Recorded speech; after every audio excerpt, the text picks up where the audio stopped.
Hello friends, welcome back to my channel. मैं हूं पूर्णिमा सिंह। आप सभी का स्वागत करती हूं कॉमर्स एट ईज क्लासेस में। और आज के वीडियो में हम क्लास 11th स्टैटिस्टिक का चैप्टर 3 कवर करेंगे, census and sample method of collection of data. ये एग्जाम के लिए इम्पोर्टेंट है, तो चलो शुरू करते हैं। तो हम सभी को पता है लास्ट चैप्टर्स में हमने स्टडी की टेक्निक्स ऑफ कलेक्टिंग डेटा की। तो दो टेक्निक्स पढ़ी थी हमने, census method and sample method. अब census method and sample method में क्या डिफरेंस होता है, इन सबको हम शॉर्ट में समझेंगे और उसके बाद हम random sampling, non random sampling, purposive sampling, convenience sampling, quota sampling, ये सब कवर करेंगे आज की क्लास में। तो सबसे पहले बात करते हैं सेंसस मेथड की। सेंसस में हम पूरी पॉपुलेशन से डेटा कलेक्ट करते हैं, मतलब हर एक इंसान से। जैसे अगर तुम्हें स्कूल का सब बच्चों का फेवरेट आइसक्रीम फ्लेवर पता करना है, तो तुम हर एक बच्चे से जाकर पूछोगे उसका फेवरेट आइसक्रीम फ्लेवर। ओके, तो ये मेथड एक्यूरेट होता है, लेकिन काफी टाइम कंज्यूमिंग और महंगा भी होता है। एग्जाम्पल के लिए जो नेशनल सेंसस होता है हर 10 साल में, उसमें हर इंसान से डेटा लिया जाता है, ठीक है, जब सेंसस होता है तो, जिसे आप सब जानते होंगे जनगणना के नाम से। अब बात करते हैं सैंपल मेथड की। तो इस मेथड में हम सिर्फ कुछ सेलेक्टेड लोगों से डेटा कलेक्ट करते हैं। तो देखिए, सेंसस में हम पूरी पॉपुलेशन को ले रहे थे, और अब जब हमें सैंपल मेथड कलेक्ट करना है, तो इस पूरी पॉपुलेशन में से हम सेलेक्टेड लोगों का डेटा कलेक्ट करते हैं, ठीक है। जैसे आप अगर सिर्फ 100 स्टूडेंट्स का आइसक्रीम फ्लेवर पूछो और एज्यूम करो कि उनके आंसर्स पूरे स्कूल को रिप्रेजेंट करते हैं, तो वो सैंपल मेथड है, ठीक है। यानी कि पर्टिकुलर 100 लोगों का डेटा अगर आपने कलेक्ट कर लिया, तो ये हमारा सैंपल मेथड हुआ। तो इतने सारे मेथड को कलेक्ट ना करके आप उसमें से कोई पर्टिकुलर डेटा ले लेते हैं, तो वो सैंपल मेथड के थ्रू आप पता लगा सकते हैं कि स्कूल में सबसे ज्यादा मोस्ट फेवरेट फ्लेवर कौन सा है आइसक्रीम का, ठीक है। क्लियर हुआ census method and sample method. तो जो सैंपल मेथड होता है वो हमारा बहुत सस्ता होता है, लेकिन अगर सैंपल ठीक से चूज ना हो तो रिजल्ट गलत भी हो सकता है, क्योंकि ये पर्टिकुलर एक सैंपल है। ओके, सेंसस मेथड पूरी पॉपुलेशन को रिप्रेजेंट कर रहा है और सैंपल मेथड उस पूरी पॉपुलेशन में से एक पर्टिकुलर सैंपल को रिप्रेजेंट कर रहा है। I hope census and sample clear हो गया होगा। तो ये इसकी डेफिनेशन है सेंसस मेथड की। इसे सेंसस इंक्वायरी भी बोलते हैं। सूटेबिलिटी की बात करें तो इसमें फील्ड ऑफ इंक्वायरी जो होता है वो लिमिटेड होता है, और इसमें सैंपल मेथड एप्लीकेबल नहीं होता, क्योंकि सेंसस मेथड पूरी ओवरऑल की स्टडी करता है, तो सैंपल मेथड कैसे एप्लीकेबल होगा, नहीं होगा, ठीक है। Where more accuracy is required, तो सेंसस मेथड में एक्यूरेसी बहुत ज्यादा होती है, ठीक है। इसके मेरिट्स की बात करें तो ये रिलायबल एंड एक्यूरेट होता है, और इसमें बायसनेस नहीं होती।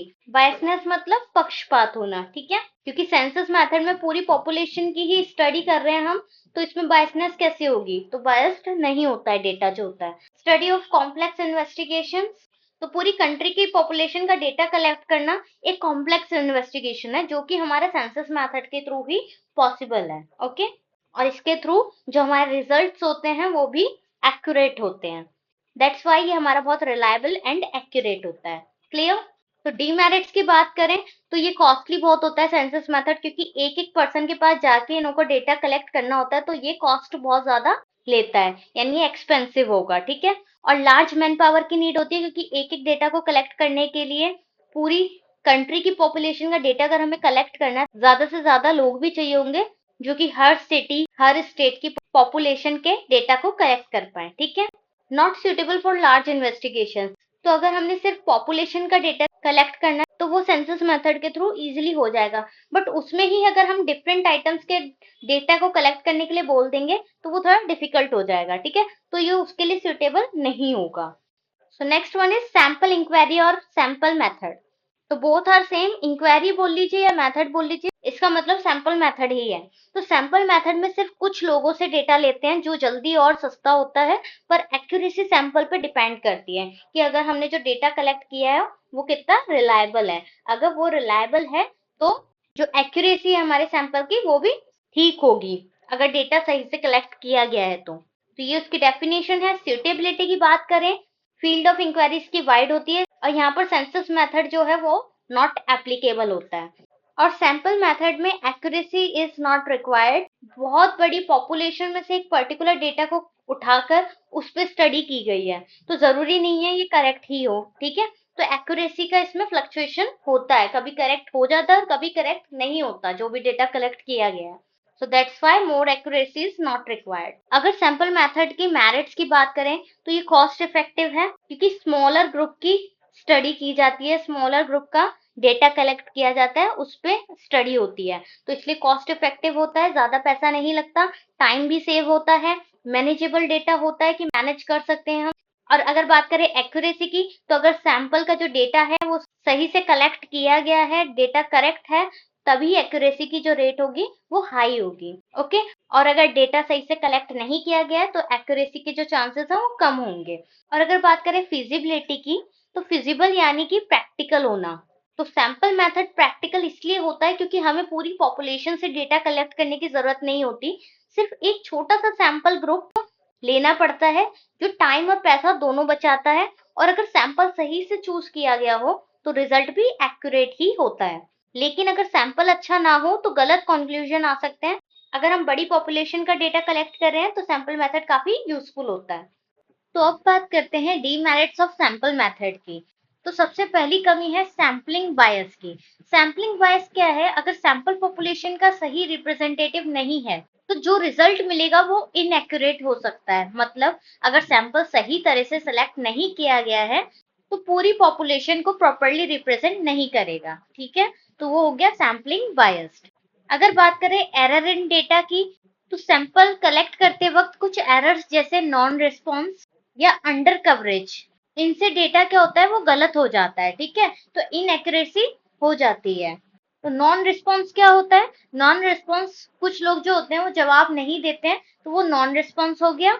और अंडर कवरेज पूरी तरीके से जब पॉपुलेशन को कवर नहीं किया जाता है या पॉपुलेशन कवर नहीं की है तो वो अंडर कवरेज होगा। ठीक है, तो बेसिकली एरर इन डेटा जो है ड्यूरिंग कलेक्शन ऑफ सैंपल होता है। जब हम सैंपल कलेक्ट कर रहे होते हैं उस वक्त ये एरर्स आते हैं। ठीक है, तो ये एरर फाइनल रिजल्ट को गलत बना सकते हैं। Clear? Next is difficulty in selecting a good sample. तो गुड सैंपल को कलेक्ट करना बहुत ही डिफिकल्ट पार्ट होता है, बिकॉज हर बार पॉसिबल नहीं है कि हम सही डेटा ही कलेक्ट कर रहे हैं, तो काफी मुश्किल होता है। हमेशा सही तरह का सैंपल लेना चैलेंज हो सकता है। Okay, so that's why difficulty in selecting a good sample. Limited scope की बात करें तो कभी कभी सैंपल में कुछ यूनिक इंडिविजुअल या केसेस जो होते हैं वो मिस हो जाते हैं जो इंपॉर्टेंट इंसाइट दे सकते थे। इस वजह से फाइंडिंग इनकम्प्लीट हो सकती है। ओके, समझ आ गया? तो सैंपल मेथड का एक और डीमेरिट है जो कि है जनरलाइजेशन रिस्क। सैंपल की फाइंडिंग्स हमेशा पूरी पॉपुलेशन पर अप्लाई नहीं हो सकते। जो सैंपल में रिजल्ट्स आए हैं वो शायद पॉपुलेशन की हर एक पार्ट के लिए वैलिड ना हो, इसलिए यहाँ पर जनरलाइजेशन रिस्क को देखा जाता है। तो हर एक पॉइंट को मैंने आपको अच्छे से समझा दिया है। अगर डेफिनेशन आप पढ़ेंगे तो यही सब लिखा है जो भी मैंने आपको समझाया है। इस तरह इन डीमेरिट्स की वजह से सैंपल मेथड यूज करते वक्त थोड़ा ध्यान देना पड़ता है ताकि रिजल्ट ज्यादा एक्यूरेट हो सके। जब भी सैंपल कलेक्ट करें उस वक्त कोई भी एरर, कोई भी इशू ना हो, तो इन सब डीमेरिट्स का उस वक्त ध्यान देंगे। क्लियर? तो ये बात हो गई हमारी सेंसस एंड सैंपल मेथड के मेरिट्स एंड डीमेरिट्स की। अब देखिए की difference between census and sample exam में पूछा जाता है। सेंसस एंड सैंपल मेथड के की डिफरेंसेस तो बहुत ही शॉर्ट फॉर्म में लेकर आई हूँ, एक बार जल्दी से इन सबको देख लेते हैं। Criteria, census and sampling. तो सेंसस एंड सैम्पलिंग की बात कर रहे हैं हम यहाँ पर। तो फर्स्ट क्राइटेरिया है पॉपुलेशन कवरेज की। तो सेंसस में पॉपुलेशन कवरेज कैसी होती है? एंटायर पॉपुलेशन की कवरेज करते हैं हम, पूरी पॉपुलेशन की बात करते हैं ना। जब सेंसस करते हैं, जब हम जनगणना करते हैं तो आधी पॉपुलेशन के बारे में थोड़ी ना बात करते हैं, हम पूरी पॉपुलेशन की बात करते हैं। ओके, बट सैम्पलिंग में क्या करते हैं? उस एंटायर पॉपुलेशन में से एक पर्टिकुलर पार्ट को हम उठा लेते हैं, तो वो सबसेट ऑफ पॉपुलेशन हो गया। ठीक है, इतने बड़े सेट में से कोई एक छोटा सा सेट उठा लिया आपने, एक स्मॉल ग्रुप उठा लिया, तो वो हमारा सैम्पलिंग हुआ। तो पॉपुलेशन कवरेज जो सैम्पलिंग में होती है वो सबसेट ऑफ पॉपुलेशन होती है, एक बड़े से डब्बे में से 10-20 टॉफीज निकालने वाला काम। ठीक है, तो वो सैम्पलिंग हो गया। वहीं बात करें टाइम रिक्वायर्ड की, मोर टाइम कंज्यूमिंग होता है census as compared to sample. तो सैम्पलिंग में क्विक एंड एफिशिएंट होता है, यानी बहुत जल्दी सैंपल कलेक्ट कर लिया जाता है, क्योंकि मैंने आपको बताया एंटायर पॉपुलेशन की जब बात करेंगे तो ज्यादा टाइम कंज्यूम होगा। बट वहीं अगर हम सबसेट ऑफ पॉपुलेशन यानी एक पर्टिकुलर छोटे से ग्रुप की स्टडी करेंगे तो वो इजीली कलेक्ट हो जाएगा डेटा। वहीं बात करें कॉस्ट की, तो सेंसस एक बड़े लेवल पे पॉपुलेशन की हम स्टडी कर रहे हैं तो वो एक्सपेंसिव होगा, क्योंकि एक एक पर्टिकुलर पर्सन के पास जाके हमें स्टडी करनी पड़ेगी। बट सैम्पलिंग में हम एक छोटे से ग्रुप की स्टडी कर रहे हैं तो वो कॉस्ट इफेक्टिव होगा। एक्यूरेसी की बात करें तो सेंसस में हमारी एक्यूरेसी हाई होती है क्योंकि हम हर एक इंडिविजुअल से बात कर रहे हैं, बट सैम्पलिंग में लेस एक्यूरेट होता है क्योंकि हम हर एक इंडिविजुअल के पास नहीं जा रहे हैं, हम इतनी बड़ी पॉपुलेशन में से एक ही ग्रुप के पास जा रहे हैं, तो उस एक ग्रुप को देख के ही हम रिजल्ट निकाल रहे हैं। तो जब छोटे ग्रुप को लेके हम रिजल्ट निकाल रहे हैं तो वो लेस एक्यूरेट हो सकता है। एप्लीकेबिलिटी की बात करें सेंसस एंड सैम्पलिंग में, तो स्मॉल पॉपुलेशन और when high accuracy is needed, जब हमें छोटी पॉपुलेशन का स्टडी करना होता है या बहुत ज्यादा एक्यूरेट रिजल्ट चाहिए होता है, तो हम ज्यादा टाइम और पैसा लगाने के लिए रेडी होते हैं। ओके, तो ज्यादा पैसा भी लगा रहे हैं और ज्यादा टाइम भी लगा रहे हैं। इस सिचुएशन में सैंपल मेथड नहीं बल्कि सेंसस मेथड ज्यादा एप्रोप्रिएट होता है। क्लियर? और वहीं बात करें सैम्पलिंग की एप्लीकेबिलिटी की, तो large population, cost and time constants, लेकिन जब पॉपुलेशन बहुत बड़ी होती है या कॉस्ट और टाइम का प्रेशर होता है तो सेंसस मेथड फिजिबल नहीं होती। इन केस में सैंपल मेथड बेस्ट होती है क्योंकि वो कॉस्ट इफेक्टिव और टाइम सेविंग दोनों होती है, भले ही एक्यूरेसी थोड़ी कम हो, ठीक है, लेस एक्यूरेट हो, but time saving and cost effective होता है। क्लियर? तो ये हमारा सैम्पलिंग मेथड में होता है। तो दोनों की एप्लीकेबिलिटी भी आपको समझ आ गई होगी सेंसस एंड सैम्पलिंग मेथड की। तो ये था छोटा सा difference census and sample method में, जिसमें हमने मेरिट्स, डीमेरिट्स और सेंसस मेथड क्या होता है, सैम्पलिंग मेथड क्या होता है, बहुत ही डिटेल में और अच्छे से समझा है। ठीक है, तो ये सेंसस एंड सैम्पलिंग का प्रॉपर आपके लिए क्रक्स हो गया, जिसमें आपको सारे क्राइटेरिया उनके समझ आ जाएंगे। ठीक है, तो एक बार इसे जरूर पढ़ लीजिएगा। अब बात करते हैं कुछ एसेंशियल्स की सैंपल के। तो एक अनबायस्ड एंड राइट कंक्लूजन वाले सैंपल को कलेक्ट करने के लिए उसमें कुछ क्वालिटीज होनी चाहिए, कुछ एसेंशियल चीजें होनी चाहिए। तो उन एसेंशियल क्वालिटीज में से ये 4 क्वालिटीज आपके सामने हैं: representative, independent, homogeneity and adequacy. तो एक बार जल्दी से इन सबको समझते हैं। रिप्रेजेंटेटिव क्या होता है? एक सैंपल को यूनिवर्स के सारे कैरेक्टरिस्टिक्स को रिप्रेजेंट करना चाहिए। ये तभी पॉसिबल है जब यूनिवर्स के हर यूनिट को सेलेक्ट होने का इक्वल चांस मिलता है। मतलब कि सैंपल में हर पार्ट ऑफ द पॉपुलेशन को बराबर का चांस मिलना चाहिए। ठीक है, कोई सा भी पार्ट हो तो हर पार्ट को इक्वल चांस मिलना। ओके, तो ये हो गया रिप्रेजेंटेटिव। Next is independent. तो सैंपल की हर यूनिट को इंडिपेंडेंट होना चाहिए, मतलब किसी एक आइटम का सिलेक्शन दूसरे आइटम पर डिपेंड नहीं होना चाहिए। हर यूनिट अपने आप में अलग और इंडिपेंडेंट होनी चाहिए। क्लियर? होमोजेनिटी की बात करें, अगर एक यूनिवर्स से एक से ज्यादा सैंपल्स लिए गए हैं तो वो एक जैसे होने चाहिए। ठीक है, यानी कि होमोजीनियस यानी कि सेम होने चाहिए। इन सब सैंपल्स में कंसिस्टेंसी या सिमिलैरिटी होनी चाहिए। ओके, क्योंकि होमोजीनियस का मतलब ही है सेम होना चाहिए, सिमिलैरिटी होनी चाहिए। Last one is adequacy. तो किसी भी सैंपल को कलेक्ट करने के लिए उसमें एडिक्वेसी भी होनी चाहिए। वो एडिक्वेसी क्या है? सैंपल में जितने भी आइटम्स लिए गए हैं वो इतने होने चाहिए कि उनसे रिलायबल कंक्लूजन निकाल सकें, जो यूनिवर्स के कैरेक्टरिस्टिक को पूरी तरीके से कवर कर सकें। ओके, तो इस तरह एक अच्छा सैंपल बनाने के लिए ये 4 चीजें जरूरी हैं ताकि हम एक्यूरेट और अनबायस्ड रिजल्ट निकाल सकें। क्लियर? तो याद रहेंगे ये कुछ एसेंशियल्स जो है हमारे सैंपल के। आई होप अच्छे से आपको समझ आ गए होंगे। आगे चलते हैं। So now we will discuss methods of sampling. ये आपकी क्लास 11 का बहुत ही इंपॉर्टेंट टॉपिक है, तो ध्यान से सुनिएगा। Random sampling and non random sampling क्या होता है? 2 सैंपल के मेथड्स होते हैं, एक होता है रैंडम सैम्पलिंग, एक होता है नॉन रैंडम सैम्पलिंग। तो सबसे पहले समझते हैं रैंडम सैम्पलिंग क्या होता है। रैंडम सैम्पलिंग में पॉपुलेशन का हर मेंबर सेलेक्ट होने के लिए इक्वल चांस रखता है, मतलब किसी भी तरीके की बायसनेस नहीं होती है यहाँ पर, यानी पक्षपात नहीं होता है रैंडम सैम्पलिंग में। रैंडमली कोई भी सेलेक्ट किया जा सकता है। एग्जाम्पल के लिए, जैसे अगर आपकी क्लास में 50 स्टूडेंट्स है, अब इन 50 स्टूडेंट्स में से 5 स्टूडेंट्स सेलेक्ट करने हैं, तो आप सभी 50 स्टूडेंट्स के नेम एक स्लिप में लिखकर एक बाउल में डाले जाएंगे। ठीक है, छोटी छोटी पर्चियां बनाकर डाली जाएंगी 50 स्टूडेंट्स की, पर उन 50 में से कोई 5 ही सेलेक्ट होंगे। ठीक है, उनमें से कुछ 5 पर्ची ही हम निकालेंगे क्योंकि हमें 5 बच्चे चाहिए 50 में से, तो इसलिए 50 के नाम एक सिंगल बाउल में डालकर उनमें से रैंडमली कोई भी 5 बच्चे सिलेक्ट किए जाएंगे। ठीक है, तो ये हुआ रैंडम सैम्पलिंग, जिसे हम लॉटरी मेथड भी कहते हैं। लॉटरी में क्या होता है, 50 कैंडिडेट हैं टोटल, उन 50 कैंडिडेट में से किसी भी एक की एक पर्ची उठाई जा सकती है रेंडमली। ठीक है, जरूरी तो नहीं है एक साथ 50 की थोड़ी ना उठाएंगे, तो किसी एक की ही पर्ची उठेगी, किसी एक की ही लॉटरी निकलेगी, राइट। तो वो कोई एक जो होगा उसकी पर्ची कैसे निकलेगी, रैंडमली निकलेगी। क्लियर। नॉन रैंडम सैम्पलिंग की बात करें, इसमें सिलेक्शन रैंडम नहीं होता है। ओके, तो नॉन रैंडम में किसी स्पेसिफिक कैरेक्टरिस्टिक या कन्वीनियंस के बेसिस पर सैंपल सेलेक्ट किया जाता है। हर मेंबर को इक्वल चांस नहीं मिलता है सेलेक्ट होने का। इसमें इक्वल चांस होता है सेलेक्ट होने का, बट इसमें इक्वल चांस नहीं मिलता है क्योंकि इसमें बायस्डनेस आ जाती है, पक्षपात आ जाता है थोड़ा सा। किसमें, नॉन रैंडम सैम्पलिंग में। जैसे अगर आप सिर्फ टॉप 5 स्कोर्स को सिलेक्ट कर रहे हो, ओके, या पहले 5 स्टूडेंट्स जो क्लास में आए उन्हें पिक कर रहे हो, तो ये नॉन रैंडम सैम्पलिंग होती है। ठीक है, कोई भी डेटा कलेक्ट करना है तो क्लास में मॉर्निंग में सुबह जो भी 5 बच्चे आए आपने वो सेलेक्ट कर लिए और उनकी ड्यूटी असाइन कर दी। ठीक है, तो ये क्या हुआ, ये नॉन रैंडम सैम्पलिंग हुई।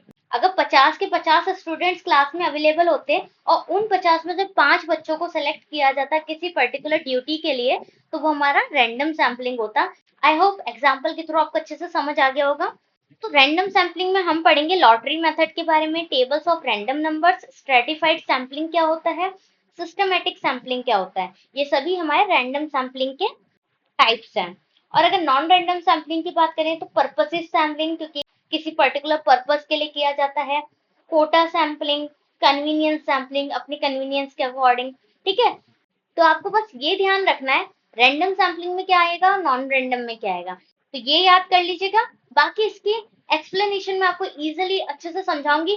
विद पिक्चर हम सारे टाइप्स को पढ़ेंगे ताकि आपके माइंड में जो पिक्चर्स के थ्रू इजिली इमेजेस जो है वो क्लियर हो जाए और सारे टॉपिक अच्छे से क्लियर हो जाए। तो हर एक पर्टिकुलर सैंपल की मैं आपके लिए एक्सप्लेनेशन के साथ पिक्चर्स भी लाई हूँ ताकि उन पिक्चर्स के थ्रू आपको याद रहे कि सिस्टमैटिक सैम्पलिंग क्या है, स्ट्रेटिफाइड सैम्पलिंग क्या है, कन्वीनियंस सैम्पलिंग क्या है, तो वो उसके थ्रू आपको इजिली याद हो जाएगा। ठीक है, तो ध्यान से पढ़िएगा, लास्ट तक जुड़े रहिएगा ताकि आपके मेथड्स ऑफ सैम्पलिंग अच्छे से आपको क्लियर हो जाए।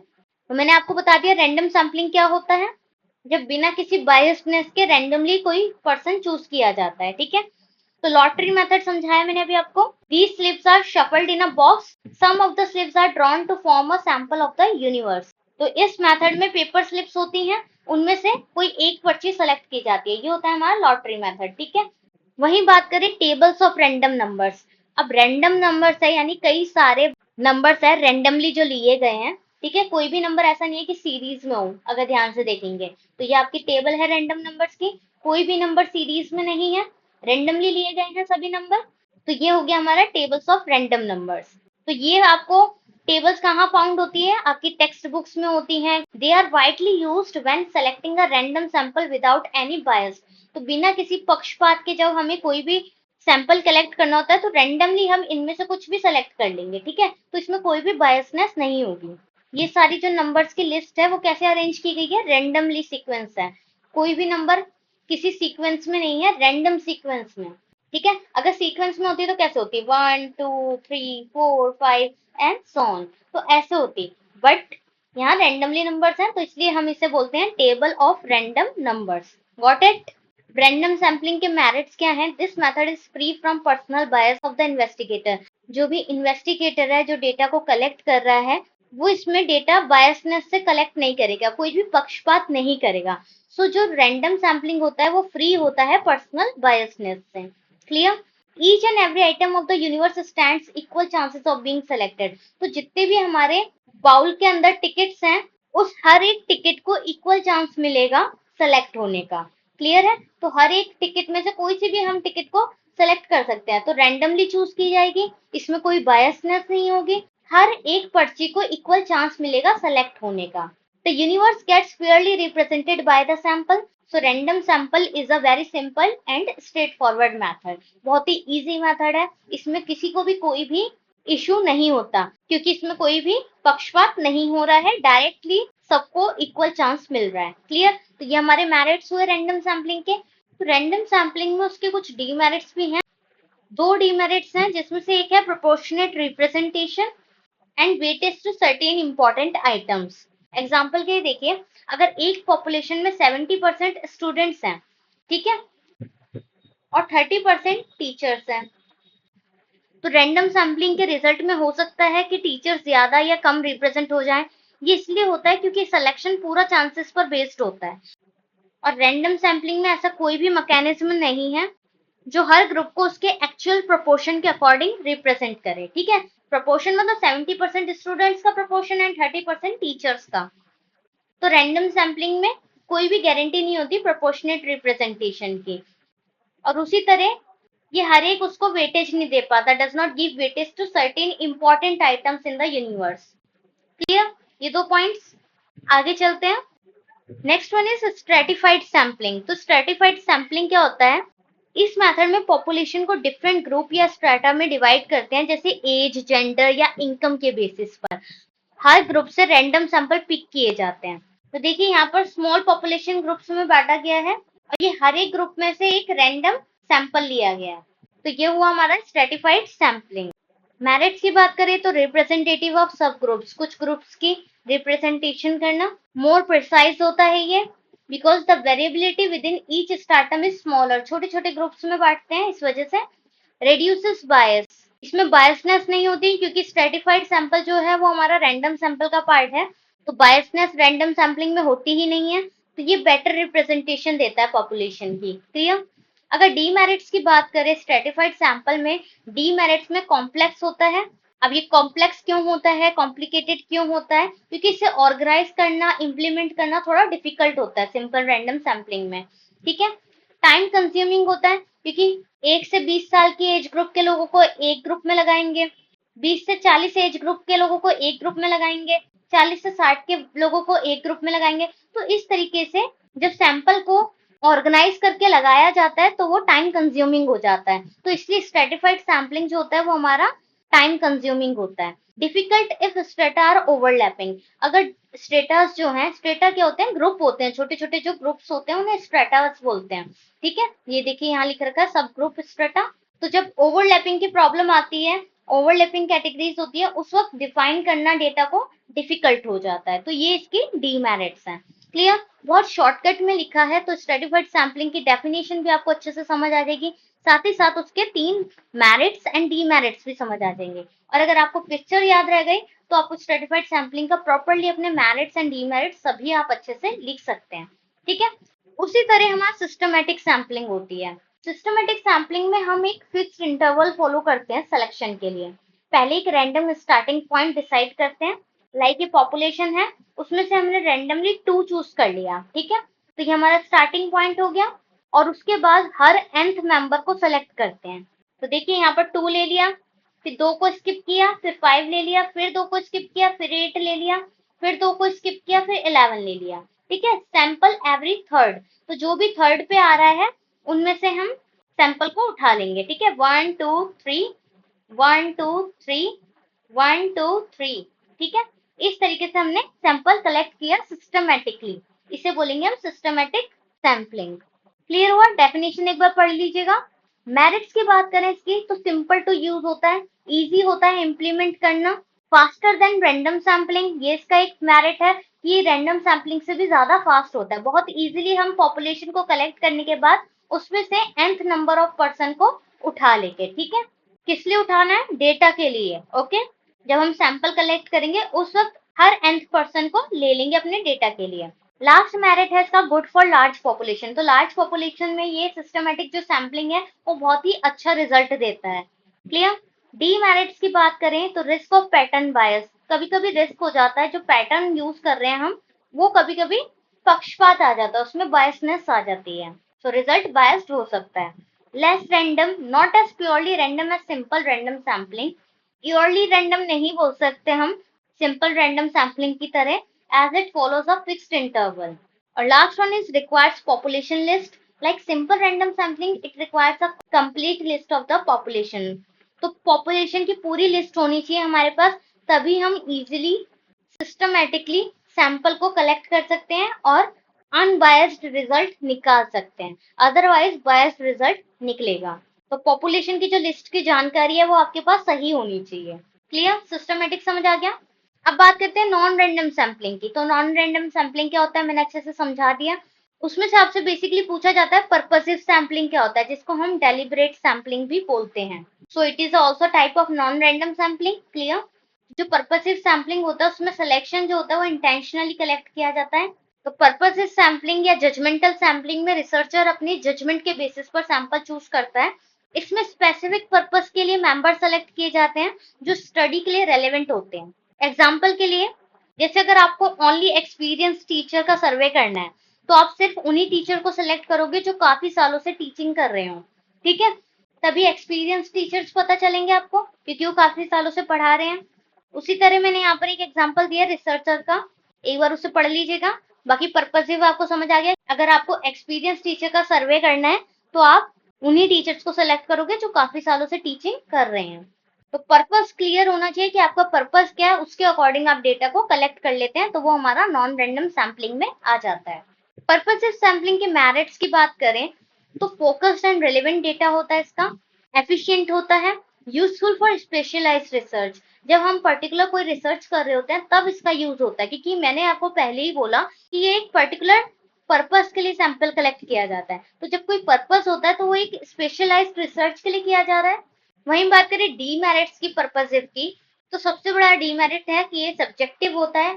पर्टिकुलर टॉपिक की हम यहाँ पर बात करते हैं तो रिसर्चर्स बायस्ड हो सकता है सैंपल को कलेक्ट करने में। नेक्स्ट डीमेरिट, इसमें भी ब्रॉडर पॉपुलेशन का रिप्रेजेंट नहीं होता है, इस वजह से डिफिकल्ट होता है रिजल्ट को जनरलाइज करने में, क्योंकि हम पूरी पॉपुलेशन की स्टडी नहीं कर रहे हैं, कुछ सेलेक्टिव सैंपल की स्टडी कर रहे हैं। क्योंकि पर्पस है ना हमारा, तो कोई पर्पस है उसमें हम पूरी पॉपुलेशन की स्टडी करके क्या करेंगे, हम उसमें से पर्टिकुलर जो भी हमारा पर्पस है उसका डेटा कलेक्ट करेंगे, ठीक है। तो रिजल्ट को जनरलाइज करना डिफिकल्ट हो जाता है। Risk of exclusion, so risk of exclusion का मतलब है कि अगर कोई इंडिविजुअल या view point pre determined criteria में फिट नहीं होता है तो उन्हें ओवरलुक किया जा सकता है, चाहे वो स्टडी के लिए इंपॉर्टेंट या रेलेवेंट क्यों ना हो।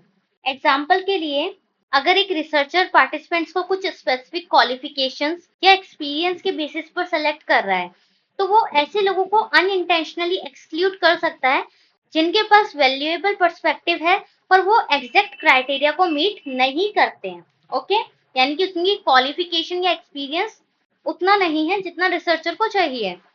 ये बायस को जन्म दे सकता है और सैंपल में डाइवर्सिटी को लिमिट कर सकता है, जो रिजल्ट की क्वालिटी और कॉम्प्रिहेंसिवनेस को अफेक्ट कर सकता है। क्लियर है?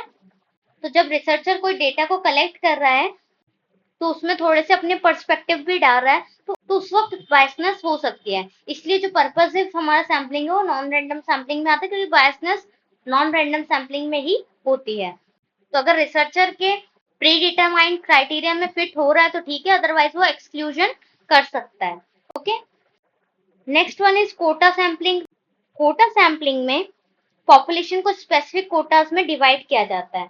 देखिए पॉपुलेशन है, उसमें से हमने कोटा ले लिया कि हमारे को इन सारी पॉपुलेशन में से मेल्स को अलग करना है, तो हमने सभी मेल को इस पर्टिकुलर ग्रुप में डाल दिया। तो कोटा सैम्पलिंग में पॉपुलेशन को स्पेसिफिक कोटास में डिवाइड तो किया ही जाता है, उसके साथ उसके एज, जेंडर या इनकम उसके अकॉर्डिंग भी सैंपल को डिवाइड किया जाता है, ठीक है। अब इन्होंने कोटा लिया मेल का यानी कि जेंडर का, तो जेंडर के अकॉर्डिंग मेल्स को सबको पर्टिकुलर पॉपुलेशन में से उठाकर हमने अपने ग्रुप में डाल दिया। अगर वहीं मैं बात करूं कि कोटा सैंपलिंग के अकॉर्डिंग आपको बिलो 18 एज के पर्सन्स का सैंपल चाहिए, तो जो भी 18 से कम उम्र के लोग होंगे उनका सैंपल आप कलेक्ट कर लेंगे, तो ये हुआ हमारा कोटा सैंपलिंग। तो मेरिट्स की बात करेगा कोटा सैंपलिंग की, तो ये इंश्योर करता है रिप्रेजेंटेशन को, किसी भी स्पेसिफिक सब ग्रुप्स को जब हम कलेक्ट करते हैं सैंपल के लिए तो वो एक इंश्योर करता है उस पर्टिकुलर रिप्रेजेंटेशन को। ये फास्टर होता है क्योंकि पूरी पॉपुलेशन में से हमारे को एक पर्टिकुलर ग्रुप का ही डेटा कलेक्ट करना है, और ये बहुत ही फ्लेक्सिबल होता है। वहीं बात करें डीमेरिट्स की, तो इसमें भी बायसनेस का रिस्क होता है। नॉट ट्रूली रैंडम, ट्रूली इसे रैंडमली नहीं बोल सकते क्योंकि मैंने आपको बोला कि it can be used even without a complete population list. तो अगर मेरे पास पूरी पॉपुलेशन नहीं है, उसमें से अगर मेरे पास ये ग्रुप है पॉपुलेशन का, तो इस पॉपुलेशन के ग्रुप में से मैंने अपना सैंपल कलेक्ट कर लिया, तो पूरी तरीके से रैंडम नहीं है, कॉम्प्लिकेटेड है क्योंकि हम इसमें पर्टिकुलर कोटा उठा रहे हैं, डिफाइंड कोटास एक्यूरेटली। पूरी हमें डेप्थ नॉलेज नहीं है पूरी पॉपुलेशन की, बट पूरी पॉपुलेशन में से कुछ पर्टिकुलर सैंपल उठाकर हमने उसमें से कोटा सैम्पलिंग कर ली है। Clear? Third one is convenience sampling. Convenience sampling क्या है? बहुत ही इजीली आप सभी को पता है अपनी कन्वीनियंट के हिसाब से डेटा को कलेक्ट कर लेते हैं। इस मेथड में जो भी सैंपल्स इजीली अवेलेबल होते हैं उन्हें सेलेक्ट कर लेते हैं हम, यानी रिसर्चर उन लोगों को चूज करता है जो आसानी से एक्सेसिबल होते हैं। अब मैं रिसर्चर हूँ, मेरे पास ये पर्टिकुलर डेटा है, उनमें से मैंने ये वाला डेटा कलेक्ट कर लिया, क्योंकि ये सारे जो लोग थे वो मेरे घर के पास रहते थे, तो जो मेरे पास रहते थे उनको मैंने कलेक्ट कर लिया अपनी कन्वीनियंस के अकॉर्डिंग। ठीक है, तो जो मुझे आसान लगा मैंने वो कर लिया, तो वो हुआ हमारा कन्वीनियंस सैम्पलिंग। तो बात करें कन्वीनियंस सैम्पलिंग के मेरिट्स की, तो ये बहुत ही क्विकली और इजीली कलेक्ट हो जाता है। आपको जहां मन करे, जैसे भी मन करे, आप डेटा को कलेक्ट कर सकते हैं। फास्ट होता है, इनएक्सपेंसिव होता है, no need for a population list. आपके पास पूरी पॉपुलेशन की लिस्ट की आपको कोई जरूरत नहीं होती। Useful in pilot studies. Pilot study क्या होता है, जिसमें हम पहले शुरुआत में डेटा कलेक्ट करते हैं। ठीक है, प्राइमरली पहली बार डेटा कलेक्ट हो रहा है। Preliminary research where speed is important, क्योंकि वहां पर स्पीड ज्यादा इंपॉर्टेंट होती है कि आप जल्दी से ही कोई डेटा कलेक्ट कर लें, तो वो कन्वीनियंस सैंपल के थ्रू इजिली हम डेटा कलेक्ट कर लेते हैं। ठीक है, मोस्टली रिसर्चर जो होते हैं वो पायलट स्टडीज के थ्रू अपना डेटा कलेक्ट करते हैं। डीमेरिट्स की बात करें तो बायसनेस बहुत ज्यादा होती है, क्योंकि मैंने कहा कि मेरे घर के आसपास ये सारे लोग रहते थे तो मैंने इनका डेटा कलेक्ट कर लिया। ठीक है, तो बायसनेस हुई है। नॉट जनरलाइजेबल, इसमें जो भी रिजल्ट आएगा वो पूरी पॉपुलेशन को जनरलाइज नहीं करेगा। लैक ऑफ कंट्रोल, इसमें कोई कंट्रोल नहीं होता है। Researcher has little control over the representativeness of the sample. तो अपने अकॉर्डिंग जो भी हमारे को सैंपल कलेक्ट किया हमने, वो हमारा कन्वीनियंस सैम्पलिंग हो गया। ये उसके कुछ मेरिट्स एंड डीमेरिट्स हो गए। आई होप ये सारे जो रैंडम सैम्पलिंग और नॉन रैंडम सैम्पलिंग के आपको मैंने मेथड्स कराए वो सभी अच्छे से समझ आ गए होंगे। साथ ही साथ हमने उसके मेरिट्स एंड डीमेरिट्स भी किए हैं और पिक्चर के थ्रू उनको इजीली अपने माइंड में बिठाया है। वहीं बात करें रिलायबिलिटी ऑफ सैम्पलिंग डाटा की, तो सैम्पलिंग डाटा रिलायबल होता है सैंपल के साइज के अकॉर्डिंग। अगर ज्यादा बड़ा सैंपल होता है तो मोर रिलायबल, और अगर छोटा सैंपल है तो उसकी रिलायबिलिटी उतनी ही कम हो जाती है। ठीक है, सैम्पलिंग मेथड, अगर रैंडम सैम्पलिंग मेथड हम यूज करते हैं तो वो मोर रिलायबल डेटा होता है। वहीं अगर हम non random sampling method use करते हैं like purposes sampling, convenience sampling, तो हमारा जो रिलायबिलिटी है वो as compare to random sampling कम होता है। ठीक है, सैम्पलिंग बायस, तो रैंडम सैम्पलिंग में सैंपल नॉन बायस्ड होता है और नॉन रैंडम सैम्पलिंग में सैंपल बायस्ड होता है, यानी कि नॉन रैंडम सैम्पलिंग में पक्षपात होता है। ठीक है, तो जिसकी वजह से जो रिलायबिलिटी होती है डेटा की वो रिड्यूस हो जाती है। Last one is consistency. A reliable sample will yield similar result across multiple studies और ट्रायल्स। अगर रिलायबल सैंपल है तो उसी में से मल्टीपल स्टडीज की जा सकती है। ठीक है, तो वो हो गई हमारी कंसिस्टेंसी। क्लियर? तो ये हमारा census and sampling method comparative look, ये मैंने आपको करा दिया, जिसमें स्कोप, एक्यूरेसी, कितना कॉस्ट एंड टाइम लगता है सेंसस मेथड में, सैम्पलिंग मेथड में, वो सब हमने कवर कर लिया है। फिजिबिलिटी भी मैंने आपको बता दी है। सेंसस में एंटायर पॉपुलेशन की बात करते हैं, सैम्पलिंग मेथड में सबसेट पॉपुलेशन की बात करते हैं। सेंसस मेथड मोर एक्यूरेट होता है, सैम्पलिंग मेथड लेस एक्यूरेट होता है। सेंसस मेथड में बहुत ज्यादा कॉस्ट लगती है, सैम्पलिंग मेथड में कॉस्ट कम लगती है। तो ये सारे हमारे सेंसस एंड सैम्पलिंग मेथड के कुछ डिफरेंस हैं। ठीक है, तो एक बार इन सबको भी पढ़ लीजिएगा। मैंने क्लास के स्टार्टिंग में ही आपको ये सारे difference census and sampling method के करा दिए हैं ऑलरेडी। तो इसी के साथ हमारा चैप्टर 3 कंप्लीट होता है। अगर आपको ये वीडियो पसंद आई हो तो लाइक जरूर करें और चैनल को सब्सक्राइब करना ना भूलें। कमेंट्स में बताएं आपको कौन सा मेथड सबसे ज्यादा इंटरेस्टिंग लगा। मिलते हैं नेक्स्ट वीडियो में। Till then keep learning. Bye bye, take care and thanks for watching.